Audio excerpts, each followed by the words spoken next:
Buenos días, buenas tardes, buenas noches, dependiendo de la hora en la que nos estén escuchando. Bienvenidos sean ustedes a otro programa más aquí en Grado Cero.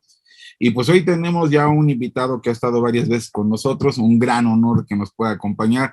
Estoy hablando del doctor Carlos Pereda Failache, ¿no? Investigador emérito del Instituto de Investigaciones Filosóficas. Profesor Pereda, para dar una breve reseña, porque es muy amplia su trabajo. Él estudia filosofía y ciencias de la educación en Montevideo, Uruguay. En 1968 obtiene el premio UNESCO a la mejor tesis de licenciatura otorgado por la Universidad de Nanterre. En 1970 recibe la beca DAT del gobierno alemán para hacer su maestría y doctorado en filosofía y lingüística en la Universidad de Constanza, y ahí obtiene su grado de doctor en filosofía en 1974 con una teoría de la argumentación práctica en Kant.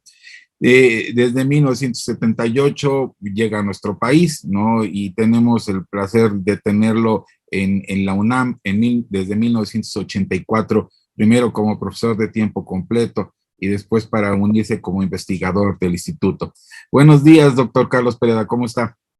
Buenos días, Alfonso, y es un honor que te des un poco de tiempo para hacerme algunas preguntas y charlar un rato contigo. Muchas gracias, doctor. Pues mire, el objeto hoy de nuestra entrevista es que usted acaba de sacar un libro, usted no se cansa, ¿no? Hoy acaba de sacar recientemente un libro que se llama Pensar a México, entre otros reclamos.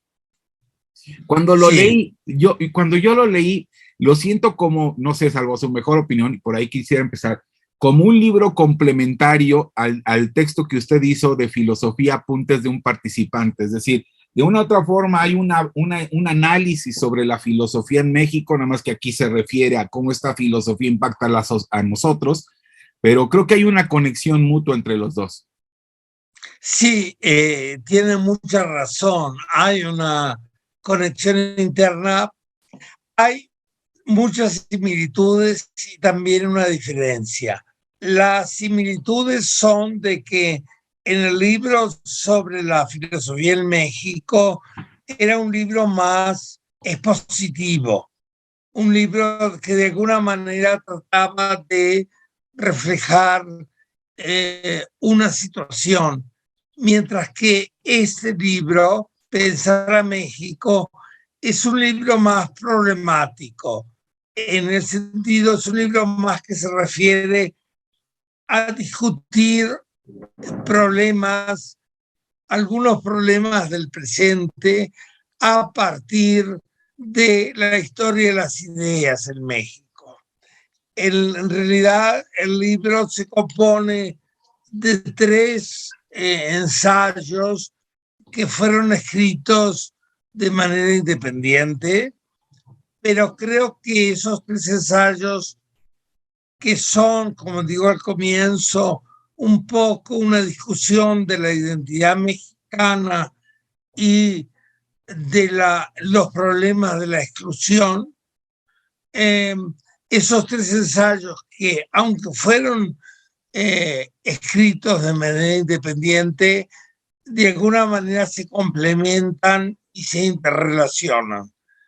El primero, si me permite usted unos segundos exponer los tres ensayos, el primero es el más desordenado y comienza por lo que yo llamo vicios coloniales.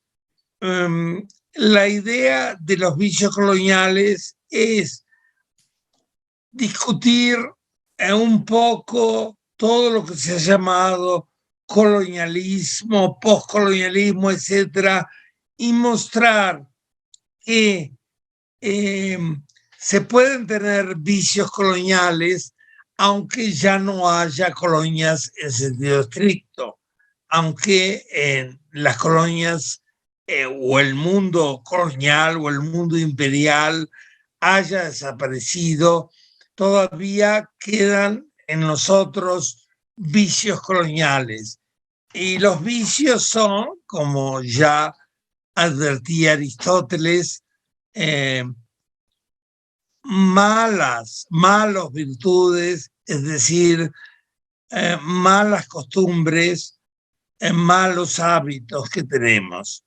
Y los tres vicios que de alguna manera discuto en ese comienzo del libro son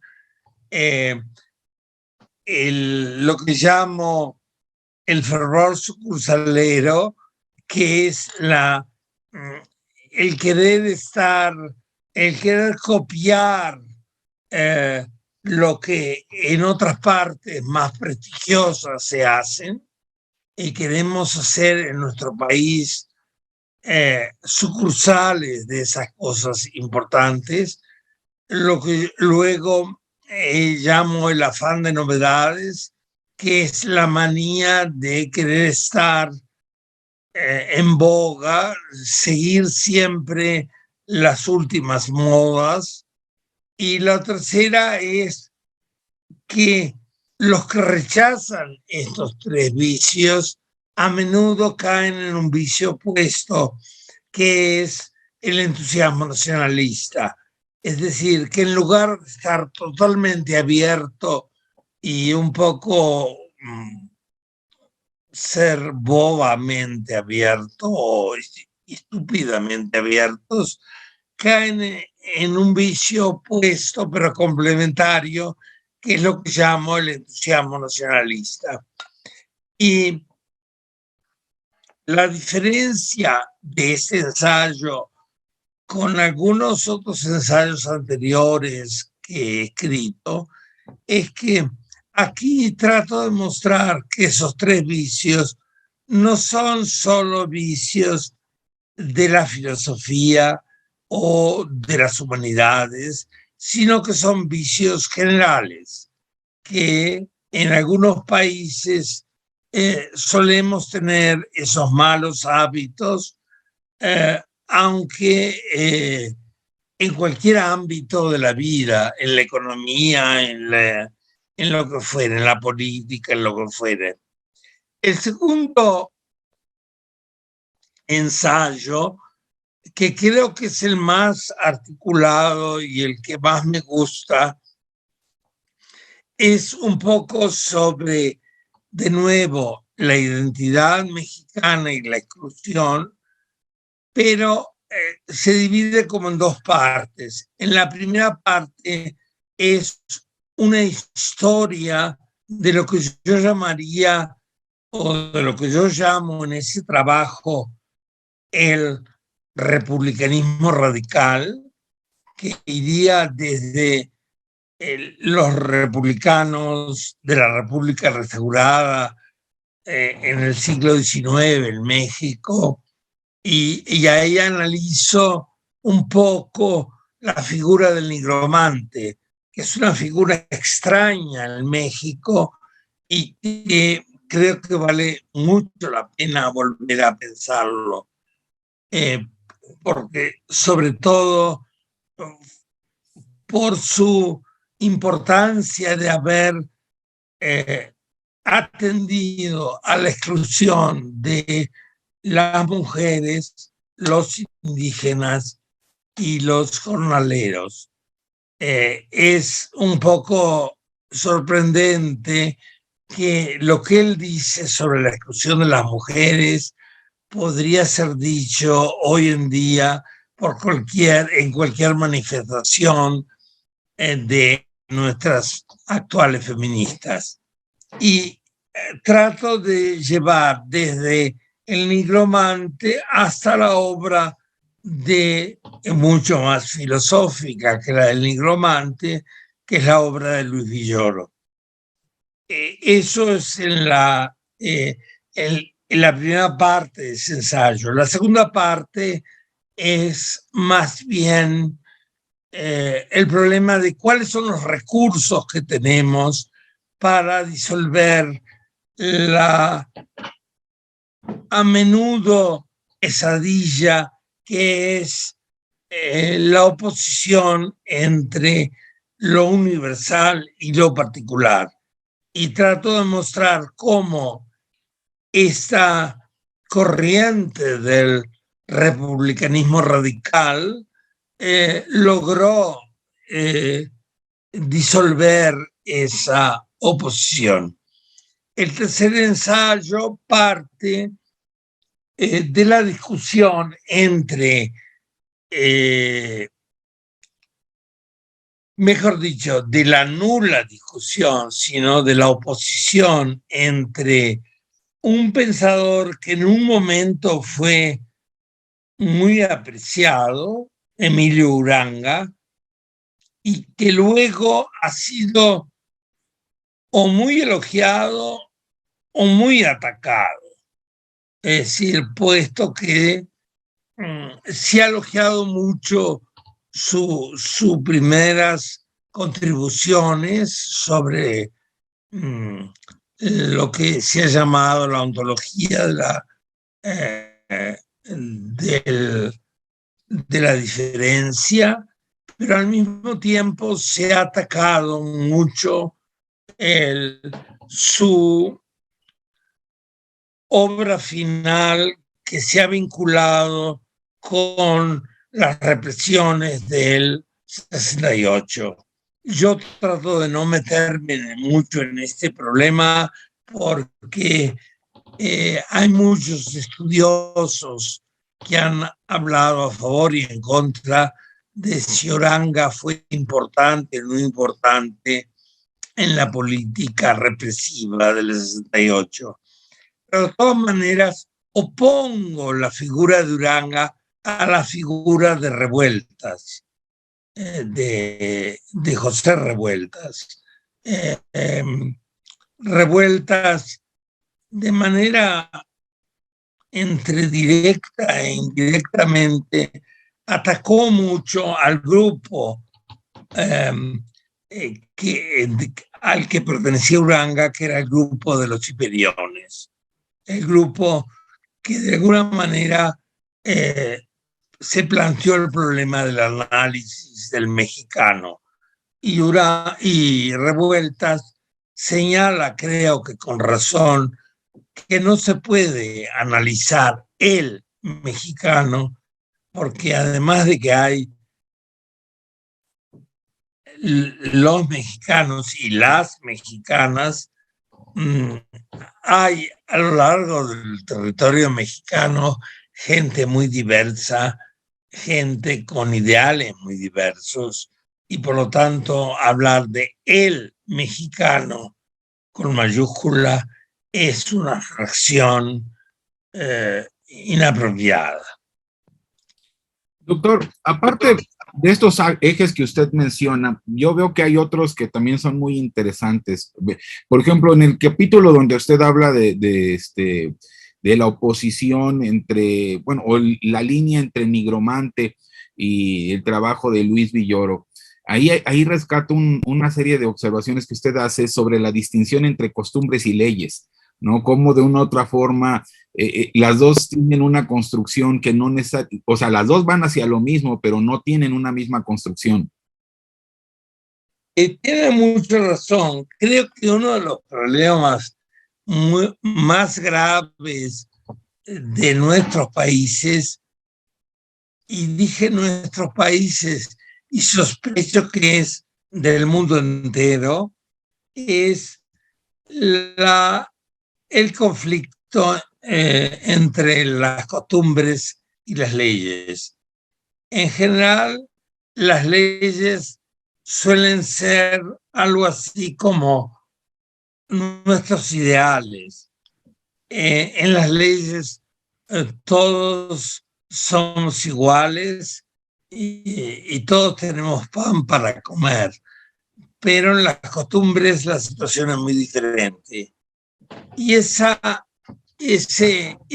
conflicto entre las leyes y las costumbres hace que justamente muchas leyes en ninguna parte acaben por aplicarse, ninguna leyes se vuelven una pura declaración, pero lo que rige son las costumbres. Sin embargo, yo no diría que este conflicto entre las leyes y las costumbres deba eliminar a las leyes, sino que de alguna manera creo que tenemos que retener esa tensión, que a veces las leyes nos hacen mejores de lo que somos, en el sentido que nos hacen aspirar a algo mejor de lo que somos. A veces las costumbres son como el peso de una tradición equivocada. No siempre, hay costumbres muy generosas y muy simpáticas, pero creo que es importante mantener esa tensión entre las leyes y las costumbres, o si tú quieres, o si usted quiere, entre las leyes y nuestros hábitos, una tensión que ya se maneja en el mundo antiguo y que es importante porque de alguna manera, repito, las leyes son nuestros ideales. Como alguien ha dicho, como no, usted sabe y lo ha dicho, que yo soy profesor de filosofía y en un curso de el pensamiento moderno, hablando de, oponíamos a Hobbes y a Kant y decíamos, bueno, Hobbes nos plantea un mundo donde es la lucha de todos contra todos. Y en ese mundo aún vivimos. Pero Kant también nos plantea un mundo donde podemos superar esa lucha de todos contra todos. Y creo que la lucha, la tensión entre las costumbres y las leyes es una tensión muy importante a quien tenemos que atender de manera muy fija y con mucho fervor.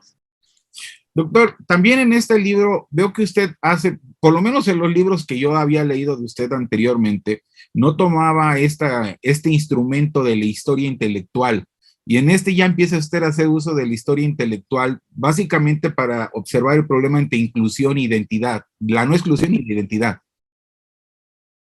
Bueno, sí, creo que es inevitable a alguien que piensa que de alguna manera también no solo tome la historia del mundo, no solo tome los grandes pensadores que de alguna manera nos determinan, es decir, no solo para un filósofo creo que no solo es importante leer a Platón y Aristóteles, por ejemplo, o a Hobbes y Kant, no también los perfiles que nos rodean.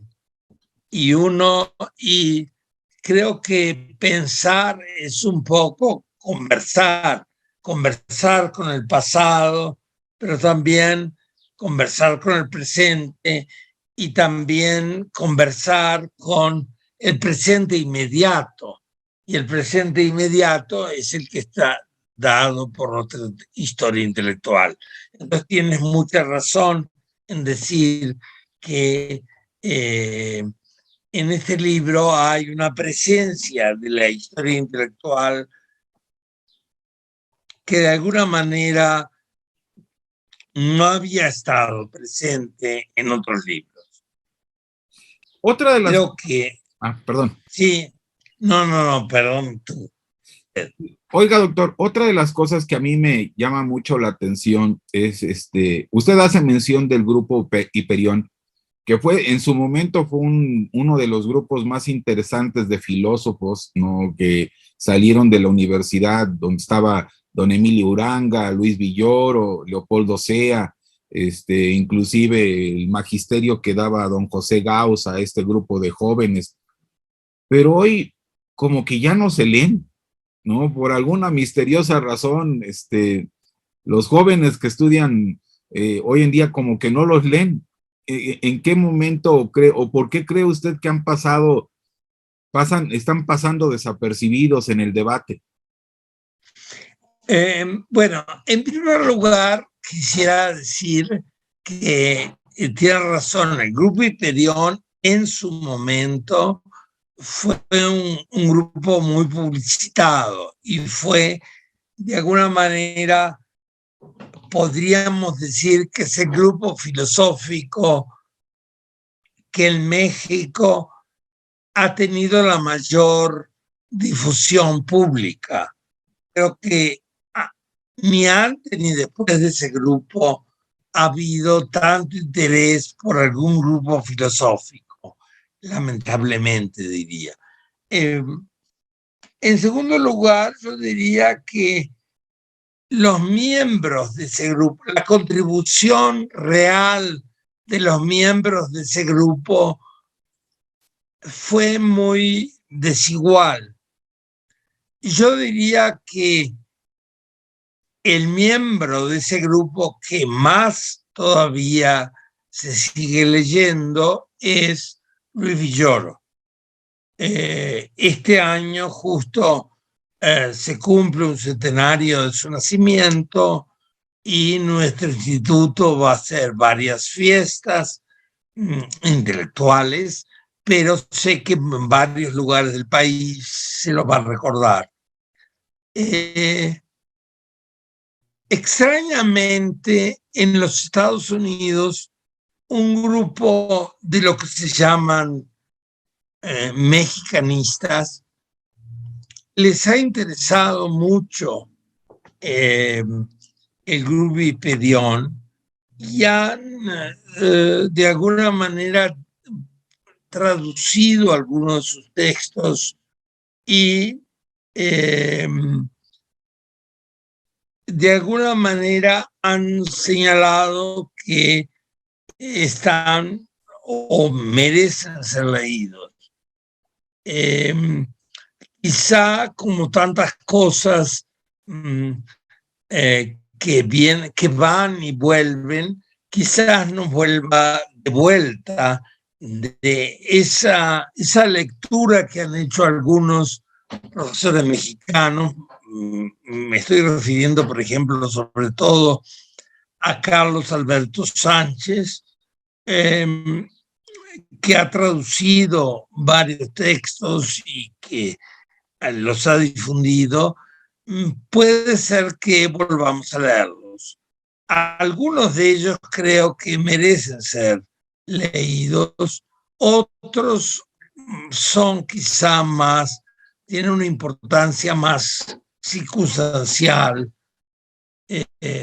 pero bueno, vamos a ver. Creo que creo que es un error grave tirar el pasado como si todo el pasado fuera una basura. A veces en el pasado hay joyas y tenemos que rescatar esas joyas. Doctor, una de las frases por las cuales yo creo que cualquier filósofo en este país lo conoce, no es del que sacó usted en apuntes de un participante que comentaba al inicio, de que México era un país sucursalero, ¿no? En términos de la filosofía. ¿No? Yo no he escuchado ningún profesor de filosofía que no lo cite por lo menos una vez con esa frase. En ese sentido, la pregunta que yo le haría es, ¿cuál cree usted que sería la receta para no caer en ninguna de las tres posibilidades que usted observa? O sea, ni volvernos nacionalistas, porque excluimos muchos trabajos que son muy importantes, no volvernos sucursaleros, ¿no? Ni tampoco volvernos fanáticos nada más de un autor en particular. Es decir, ¿cómo hacerle para formar cuadros que estén en el punto medio? Creo que la respuesta es la vieja respuesta de la tradición ilustrada, que es que todo eso, que toda la sabiduría del mundo nos ayude a pensar por nosotros mismos. Creo que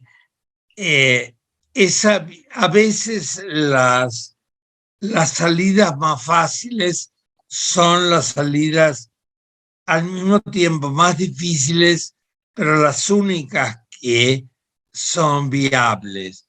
Y creo que frente a la pregunta que usted me hace, que es muy correcta, creo que la respuesta es esa: pensar por sí mismo. Pensar por sí mismo que implica que uno toma en cuenta también todas las voces de la tradición y que uno sabe cómo enfrentar los problemas que nos acusan actualmente. Por ejemplo, un problema que no se ha discutido hasta hace relativamente poco en la filosofía en México y en muchos países, el problema de la violencia. Hoy en día creo que nadie puede de alguna manera evadirse de ese problema. Es un problema que de alguna manera nos toca a todos. Es un problema que tenemos que darle, enfrentar pensando.